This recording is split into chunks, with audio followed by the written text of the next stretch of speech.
Hi, welcome back to the Elbow Jeans podcast. I'm your host, Elbow Jeans. Thank you for tuning in. I really appreciate it. So last week we talked about September 24th. Well, this week I have info about September 26th. September 26th. All right. So before we get to that, I did find one thing happening on September 24th, and that is Tudum.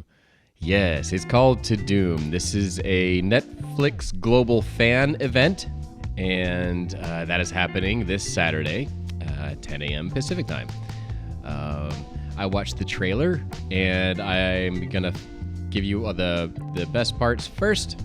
It's really kind of freaky because it's about to blow up, people. It's about to blow up. That's right. Get ready to have your world right there. Get ready to have your world turned upside down. That's right. Because they're sounding the alarm. It's happening. Let's get into business. It's happening. Yes, it's happening. There's that, and then it sounds like this.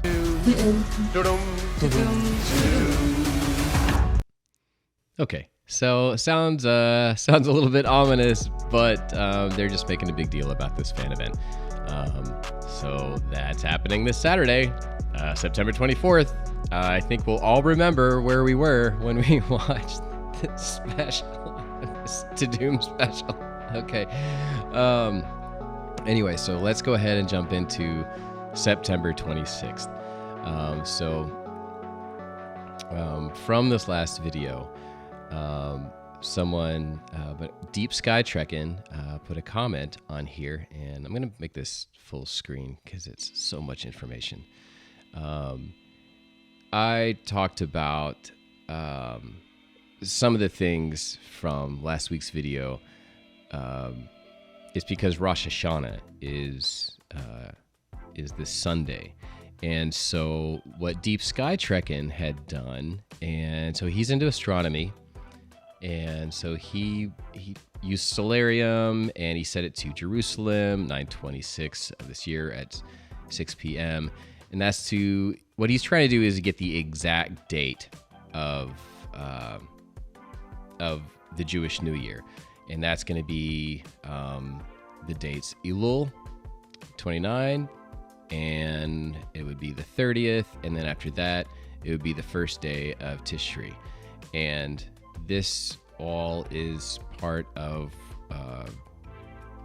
Rosh Hashanah.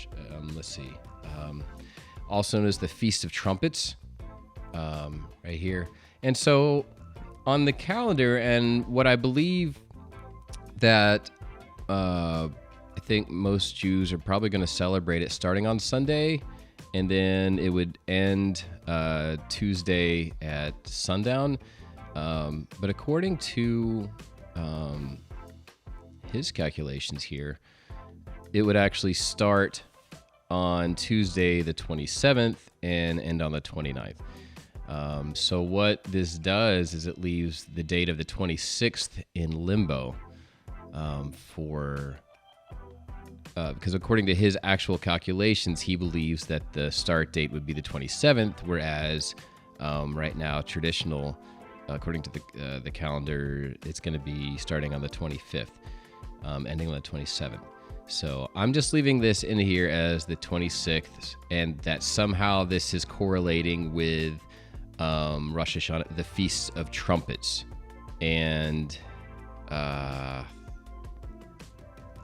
so there's that. This will have more implications possibly later, so hang on, stick with me. What is Rosh Hashanah? This ushers in the new Jewish New Year, which will be 5783. We're currently in the year 5782. And so this says it'll start just before sundown on Sunday, on the 25th, and on the 27th. And so the 26th will be right in the middle of that. And I believe that this year they're going to blow the shofar on the 26th and the 27th. And that is part of this. So this year the shofar is blown on both days, Monday the 26th and Tuesday the 27th. So I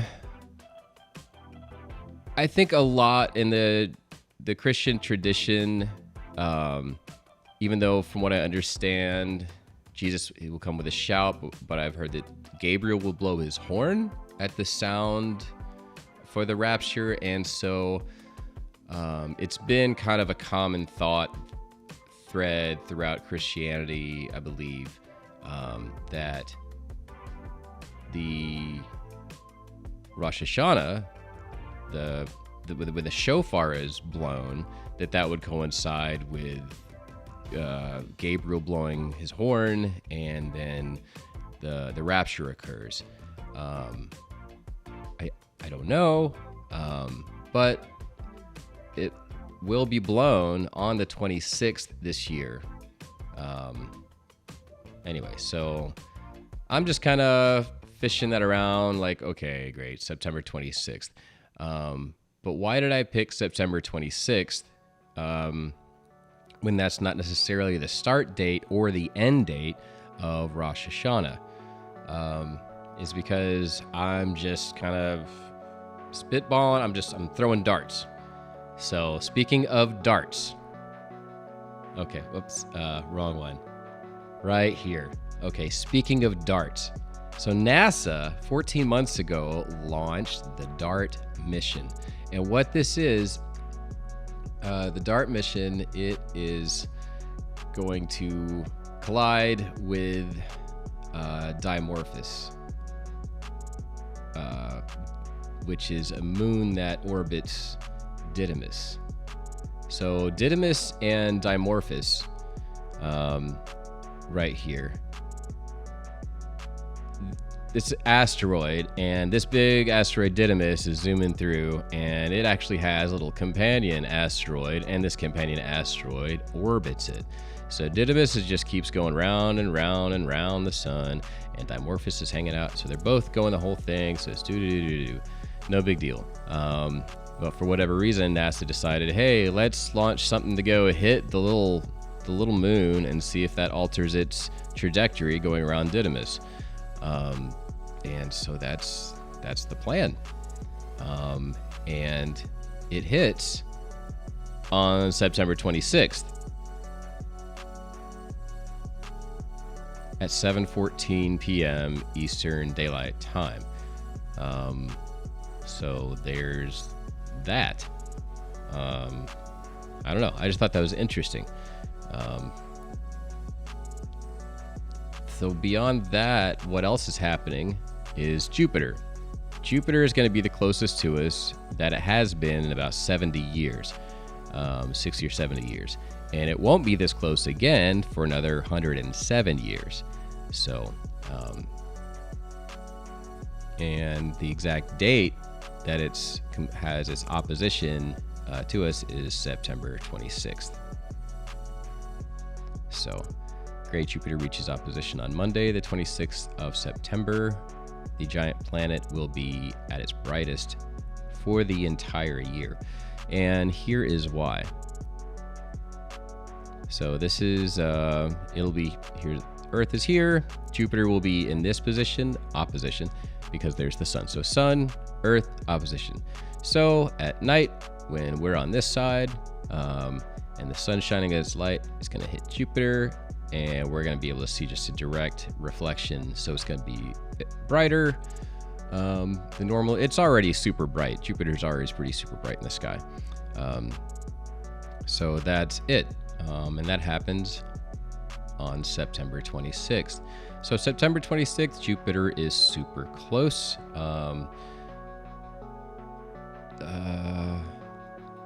I was going to go into, I kind of didn't want to, but there's a symbol for Jupiter.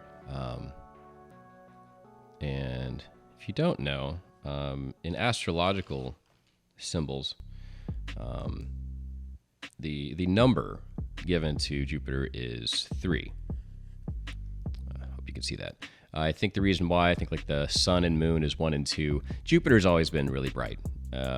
It's always been hailed as like kind of the king star, or not star, but planet, because it's the largest. And its symbol is this. Looks like a 4. And sometimes 42, it may be a nickname for Jupiter, or the flipping that around, making it 24, because let me see, that seems so bright. I hope that you can see that somehow. It's just so reflective. Maybe there, out of the light. Can you see this? I'll just have to scribble a lot. Anyway, so that's the thing. So why is 42? What is that? Why would I bring that up? Why is that important at all? There, I'm sure you can see it a lot better now. Why is that a thing? Why did I bring that up? Well, the tribulation period of 7 years, and I didn't say it correctly in the last video, because I said, oh, that if everything right, that means we have 2.5 years till the Antichrist shows up. Nope, that's wrong. 3.5 years, which is 42 months. So the 7 years of tribulation, if you split it, for the first 42, I'm not sure exactly. I have to go back and learn, but I know that I believe in the middle point, of the tribulation until the end, which is I think a period of 42 months, the Antichrist gets to do, I guess, his full tilt, or whatever he's doing. And that's the period of time. Now, it doesn't mean that the number 42 is inherently evil. I don't know that it necessarily represents the Antichrist, but it may represent a king, someone who is going to reign, and that's why Jupiter is the king planet. So just having that number attached. So what does this have to do with anything? Jupiter, neat. Rosh Hashanah, possible rapture. Why would now suddenly be a time? And now what does this have to do with us hitting a rock in space? Makes me think about the Fifth Element just a little bit, when all of a sudden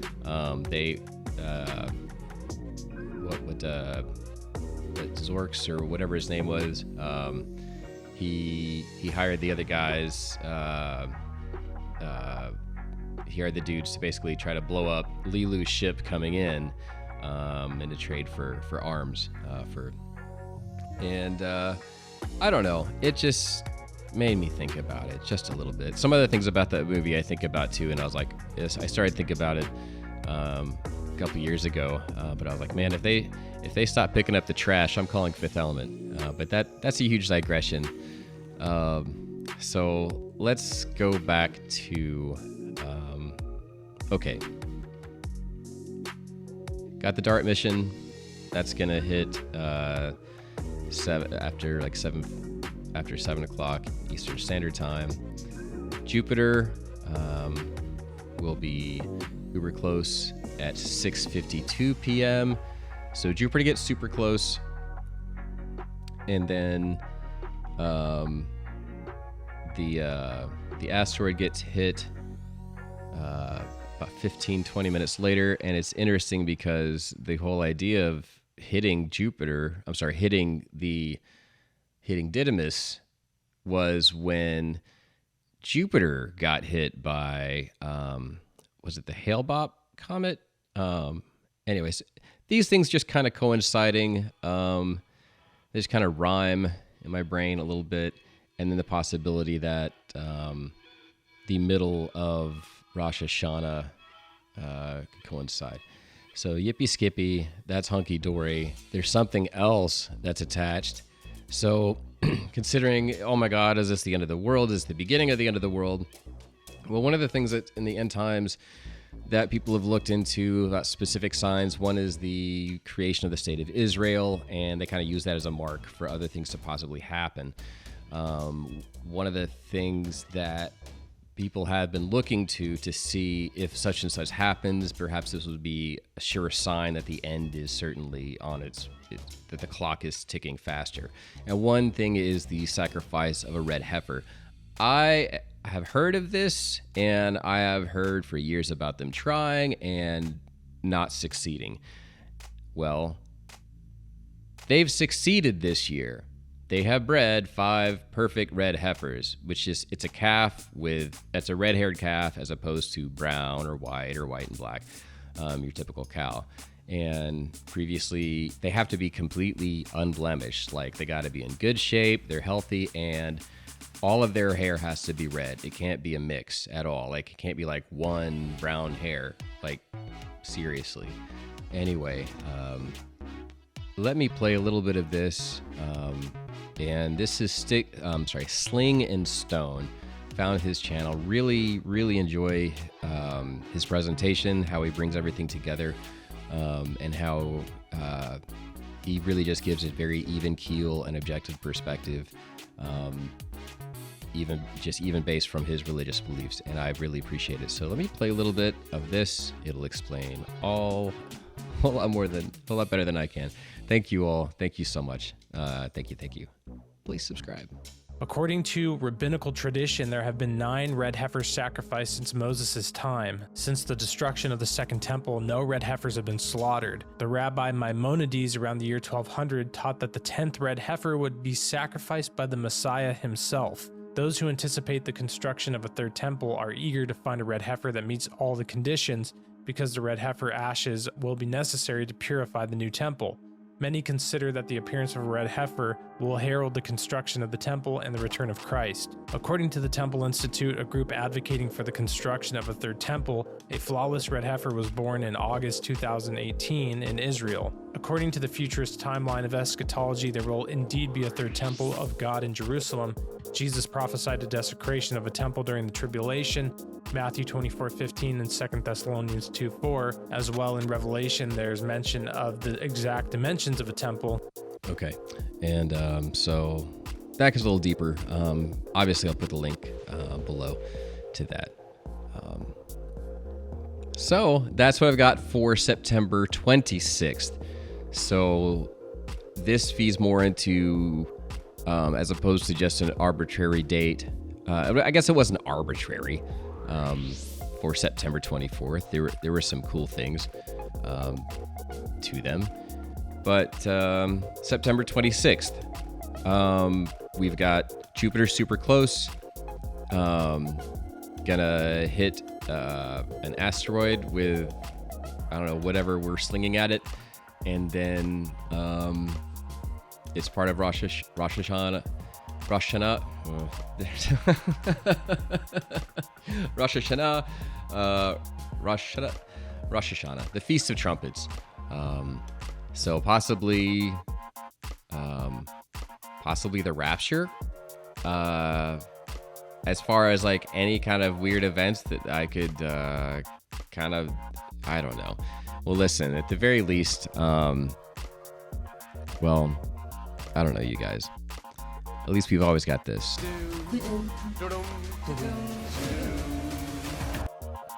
Okay. So see you Saturday. Thanks you guys so much for tuning in again. So I'm Elbow Jeans. I really, really thank you so much. So until next time, see you later.